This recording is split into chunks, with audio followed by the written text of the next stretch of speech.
Hello student, नमस्कार। मैं Jagbir sir आप सबका यूसीपी मैथमेटिक्स क्लास में स्वागत करता हूं।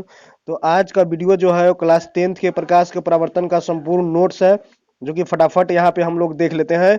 इसके बारे में हम जल्दी जल्दी से आपको विश्लेषण भी बताते चलेंगे, कुछ मूल बातें जो आपको बताते चलेंगे, और आप इसे देख लीजिए, नोट्स कर सकते हैं अपने या पीडीएफ के। और यदि आपको चाहिए तो आप व्हाट्सअप नंबर हम पे शेयर कर सकते हैं। व्हाट्सअप नंबर से आप हमको कुछ लिख के भेज दीजिएगा, और उसमें पीडीएफ हम लोग शेयर कर देंगे। तो आइए वीडियो को स्टार्ट करते हैं। तो मतलब एक बात आपको और बताना जरूरी है, क्योंकि यदि मान लेते हैं आप वीडियो को यहाँ पे देख लेते हैं या आपको इसके बारे में कुछ समझ में नहीं आया, डाउट रह जाए, तो आप मतलब कि यूसीपी मैथमेटिक्स क्लास पे जाके आप वहाँ पे प्ले लिस्ट में वीडियो को देखिएगा। वहाँ से आपका विश्लेषण मिल जाएगा। वहाँ पे लेक्चर वीडियो में आपको ये सभी चीजें समझा दिया गया है। तो चलिए वीडियो को स्टार्ट करते हैं। तो फर्स्ट में आपका हो गया क्या चीज यहाँ पे, प्रकाश के परावर्तन। प्रकाश के परावर्तन से आपको यहाँ पे लिया गया है प्रकाश के बारे में। तो प्रकाश के बारे में आपको समझा दिया गया। प्रकाश वह कारक है जिसकी सहायता से हम इन रंग बिरंगे संसार में विभिन्न वस्तुओं को देख पाते हैं। प्रकाश एक ऊर्जा का रूप भी है जिसे विभिन्न स्रोतों से प्राप्त किया जाता है, जैसे विद्युत ऊर्जा हो गया, उसके बाद विद्युत ऊर्जा हो गया, प्रकाश ऊर्जा एवं उष्मा ऊर्जा, सभी चीज आपको दिखा दिया गया। रासायनिक ऊर्जा की प्राप्ति भी ऐसे भी प्रकाश ऊर्जा से रासायनिक ऊर्जा की प्राप्ति होती है। तो यहाँ पे आपके हो गए प्रकाश स्रोत, जहाँ से प्रकाश की प्राप्ति होती है उसे प्रकाश स्रोत कहेंगे। ये दो प्रकार के होते हैं, मानव निर्मित और प्राकृतिक प्रकाश स्रोत। फटाफट हम लोग यहाँ पे कर लेते हैं। आगे आपका क्या हो जाएगा कुछ वस्तुओं के बारे में आपको बताया गया कि प्रकाश से संबंधित कुछ वस्तु है, जिसके बारे में यहाँ पे आपको समझा दिया गया। तो यहाँ पे जैसे कि पहला नंबर आपका क्या हो गया, प्रदीप्त वस्तुएं। प्रदीप्त वस्तुएं जिससे प्रकाश उत्सर्जित होती है वो प्रदीप्त वस्तुएं कहलाती है। और जिसे प्रकाश उत्सर्जित नहीं होती है, दूसरे वस्तु के प्रकाश से प्रकाशित, उसे अप्रदीप्त वस्तु हम लोग कहते हैं। चलिए आगे आप लोग यहाँ पे देख लीजिए कि पारदर्शी वस्तुएं हैं और अपारदर्शी वस्तुएं हैं, और अर्ध पारदर्शी वस्तुएं हैं, अपारदर्शी वस्तुएं हैं। तो जिनसे प्रकाश आसानी से गुजर सकते हैं पारदर्शी वस्तुएं, और जिनसे प्रकाश आसानी से नहीं गुजर सकती उसे अपारदर्शी वस्तु है। जिससे कुछ प्रकाश गुजर सकती है और कुछ अवशोषित हो जाती है उसे अर्ध पारदर्शी वस्तु कहते हैं। इसके बारे में आपको यहाँ पर समझा दिया। प्रकाश के कुछ विशेष गुण है जिसके बारे में आपको यहाँ पे नोट कर दिया गया है, इसे आप देख सकते हैं। तो प्रकाश के पहले बताया कि प्रकाश के संचरण के लिए माध्यम की आवश्यकता नहीं होती। प्रकाश एक विद्युत चुंबकीय तरंग है जिसे अनुप्रस्थ तरंग भी कहते हैं। प्रकाश अपारदर्शी वस्तुओं की छाया बनाती है।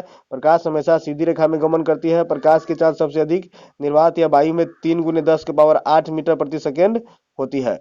उसके बाद आगे हम लोग देख लेंगे 3 × 10⁸ मीटर, 3 × 10⁸ मीटर प्रकाश विभिन्न घटनाएं प्रदर्शित करती है, जैसे प्रकाश का प्रकीर्णन, विवर्तन, परावर्तन, अपवर्तन, ये सभी प्रकार के घटनाएं प्रदर्शित करती है। प्रकाश किरण, यहाँ पे क्या होता है, प्रकाश जब सरल रेखा में चलती है तो उसे किरण कहेंगे, और किरणों के समूह को किरण पुंज कहते हैं। यहाँ पे आपको समझा दिया गया। अपसारी किरण पुंज ये 3 प्रकार के होंगे। तो क्या होंगे, अपसारी होंगे, समानांतर होंगे, और अभिसारी होंगे। अभिसारी किरण पुंज यहाँ पे ये तीनों यहाँ पे आपको दिखा दिया गया।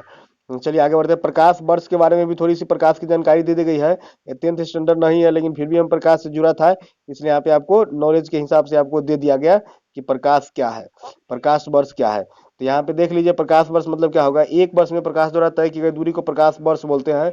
एक वर्ष में प्रकाश 9.46 × 10⁻10 12 किलोमीटर दूरी तय यहाँ पे करती है। प्रकाश का विवर्तन मतलब जब प्रकाश के मार्ग में कोई अपारदर्शी वस्तु आती है तो प्रकाश सीधी रेखा में नहीं चलकर उसके अपारदर्शी वस्तुओं के किनारों पर मुड़ने की प्रवृत्ति को दर्शाता है, तो उस घटना को प्रकाश का विवर्तन कहते हैं। प्रकाश का विवर्तन कहते हैं। प्रकाश के परावर्तन, प्रकाश के परावर्तन जब जब किसी बिंदु स्रोत से आती प्रकाश की किरणें जब किसी परावर्तक सतह से टकराकर उसी माध्यम में वापस लौटती हैं, तो इस घटना को प्रकाश का परावर्तन कहते हैं। परावर्तन के दो नियम होते हैं।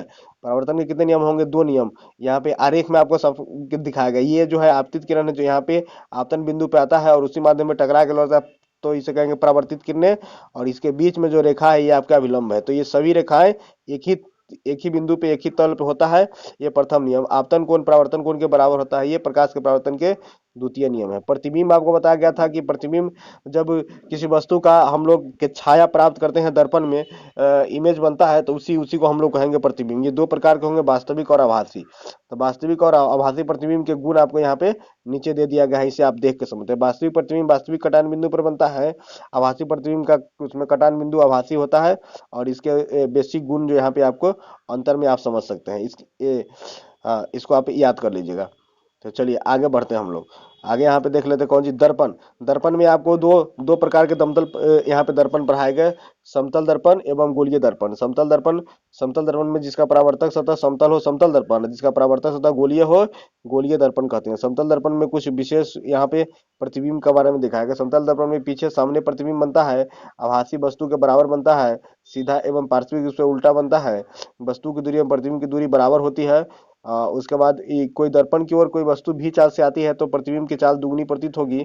आपतित किरण को नियत रखते हुए दर्पण को घुमा दिया जाए, आपतित किरण को नियत रखते हुए दर्पण को घुमा दिया जाए कि थीटा एंगल से, तो ये परावर्तित किरणें कि टू कि थीटा दुगनी कोण से घूम जाती है, दुगनी कोण से घूम जाती है। चलिए आगे बढ़ते हैं। यहाँ पे कुछ और जानकारी आपको दे दिया गया। समतल दर्पण की के समतल दर्पण में किसी वस्तु का पूरा प्रतिबिंब प्राप्त करने के लिए दर्पण की लंबाई कम से कम आधी होनी चाहिए। यदि दो दर्पण थीटा कोण पर झुके हो तो प्रतिबिंब क्या होगा, एन। तो यहाँ पे कहेंगे अगर 360 डिग्री बटे कि थीटा सम हो तो एन बराबर 360 डिग्री बटे थीटा -1 होगा। विषम होगा तो ये मतलब आपका वैसे ही रह जाएगा, उसमें -1 करने की जरूरत नहीं है।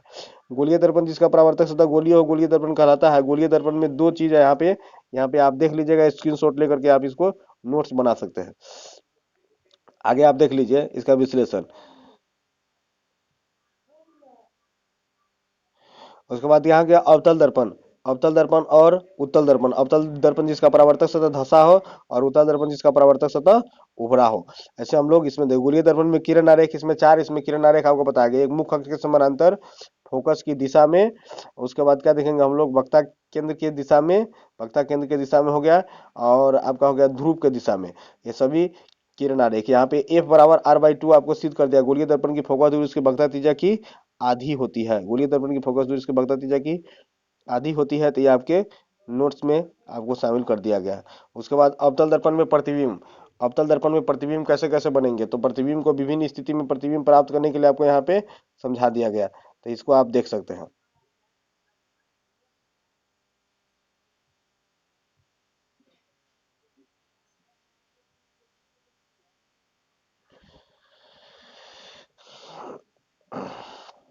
उत्तल दर्पण में प्रतिबिंब का भी बता दिया गया। इसमें उत्तल दर्पण में प्रतिबिंब कैसे कैसे बनते हैं फिगर में भी आप इसको देख सकते हैं। यहाँ पे उपयोग में कुछ बेसिक चीज आपको लिख दिया गया है। अवतल दर्पण का उपयोग हम लोग क्या करेंगे, हजामती में करेंगे, दाढ़ी बनाने में, कि टॉर्च में, हेडलाइट सर्च लाइट में, चिकित्सक के द्वारा नाक कान गला इत्यादि के इलाज में किया जाता है। सौर भट्टियों में भी किया जाता है, सौर भट्टियों में भी किया जाता है। उत्तल दर्पण का उपयोग साइड मिरर के रूप में किया जाएगा और सड़कों पर स्ट्रीट लाइट में किया जाएगा। दर्पण सूत्र आपका हो गया ये 1/a बराबर 1/v प्लस 1/f। इसको यहाँ पे सिद्ध करके दिखाया गया है। अवतल दर्पण में यहाँ पे दर्पण को सिद्ध किया गया है, तो जिसे आप लोग देख सकते हैं यहाँ पे। धीरे धीरे करके हम लोग आगे बढ़ा देते हैं, आप देख लीजिएगा। तो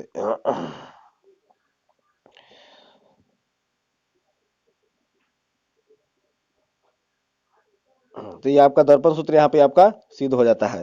गोलीय दर्पण में आवर्धन, गोलीय दर्पण में आवर्धन प्राप्त करने के लिए यहाँ पे क्या किया गया कि प्रतिबिंब की ऊंचाई और वस्तु की ऊंचाई के अनुपात को हम लोग आवर्धन कहेंगे। प्रतिबिंब की ऊंचाई और वस्तु की ऊंचाई के अनुपात को आवर्धन कहते हैं। यहाँ पे ये फिगर है आपका, यहाँ पे फिगर से आप इसको इसको कम्प्लीटली समझ सकते हैं। ये आपका फिगर यहाँ पे हो गया, इसे कम्प्लीटली आप समझ सकते हैं। तो आवर्धन आपका हो गया यहाँ से यहाँ तक कि वस्तु की दूरी u है, ये प्रतिबिंब की दूरी हो गया, प्रतिबिंब की दूरी भी, तो यह आवर्धन आपका एम बराबर -b बटे यू गोलीय दर्पण में आवर्धन प्राप्त होता है। ऐसे कुछ फैक्ट है जो यहाँ पे लिख दिया गया है। यदि मान लिया जाए कि आवर्धन आपका जो हो जाएगा यहाँ पे, कि यदि आवर्धन ऋणात्मक हो तो प्रतिबिंब उल्टा होगा, उल्टा होगा अर्थात यह वास्तविक होगा। यदि कि धनात्मक हुआ तो सीधा होगा, तो मतलब कैसा होगा, तो ये आभासी होगा। और m बराबर 1 होगा तो वस्तु और प्रतिबिंब के आकार दोनों बराबर होंगे। आवर्धन <<1 होगा तो वस्तु छोटा, प्रतिबिंब छोटा होगा वस्तु से, बड़ा होगा तो प्रतिबिंब बड़ा होगा। ये चीज आपको 5 फैक्ट आपको बता दिया गया। तो यहाँ पे आगे आप देख लीजिए, निर्देशांक चिन्ह परिपाटी। निर्देशांक के, के चिन्ह परिपाटी में आपको बताया गया कि यहाँ मूल बिंदु से राइट साइड की जो दूरियां होंगी सभी धनात्मक, और लेफ्ट की ऋणात्मक, ऊपर की ओर भी आपका धनात्मक और नीचे में भी ऋणात्मक। तो आपतित प्रकाश की दिशा में मापी गई सभी दूरियां धनात्मक होती है, आपतित प्रकाश के विपरीत दिशा में मापी गई सभी दूरियां ऋणात्मक होती है। एक्स अक्ष के लंबवत ऊपर की ओर जब दूरी मापेंगे तो धनात्मक, और एक्स अक्ष के नीचे नापेंगे तो ये ऋणात्मक हो जाएंगे। सभी दूरियां दर्पण के ध्रुव से मापी जाती है। सभी दूरियां कहाँ से मापी जाएगी, दर्पण के ध्रुव से। मूल बिंदु से दाईं ओर ऋणात्मक, बाईं ओर धनात्मक। यहाँ पे अवतल दर्पण की फोकस दूरी वक्ता की त्रिज्या जो हो जाएगा आपका ऋणात्मक हो जाएगा, और उत्तल दर्पण की फोकस दूरी वक्रता त्रिज्या कैसा हो जाएगा, धनात्मक हो जाएगा। यहाँ पे अवतल एवं उत्तल दर्पण में कुछ मुख्य अंतर यहाँ पे आपको स्पष्ट कराया गया है। जैसे कि कहा कि अवतल दर्पण का परावर्तक सतह धंसा होगा और उत्तल का उभरा होगा। इसमें आभासी वास्तविक दोनों प्रतिबिंब बनते हैं, इसमें केवल आभासी बनते हैं। इसमें क्या हो गया, सीधा उल्टा प्रतिबिंब बनता है अवतल में, इसमें केवल सीधा बनता है। उसके बाद आपको यहाँ पे बताया गया कि अवतल दर्पण में छोटा बड़ा या बराबर प्रतिबिंब बनते हैं, इसमें केवल क्या होता है, छोटा बनता है। इसकी फोकस दूरी तथा वक्रता त्रिज्या ऋणात्मक होती है और उत्तल की फोकस दूरी वक्रता त्रिज्या धनात्मक होती है। तो इस प्रकार से आपका चैप्टर 1 पूरा कंप्लीट नोट्स यहाँ पे आपको शेयर कर दिया गया है।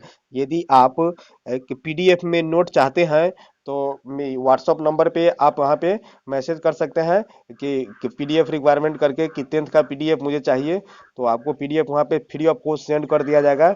और वीडियो का विश्लेषण देखना चाहते हैं इस चैप्टर का, तो आप पीडीएफ प्ले लिस्ट में जाइए और सभी वीडियो को देख के समझ लीजिए।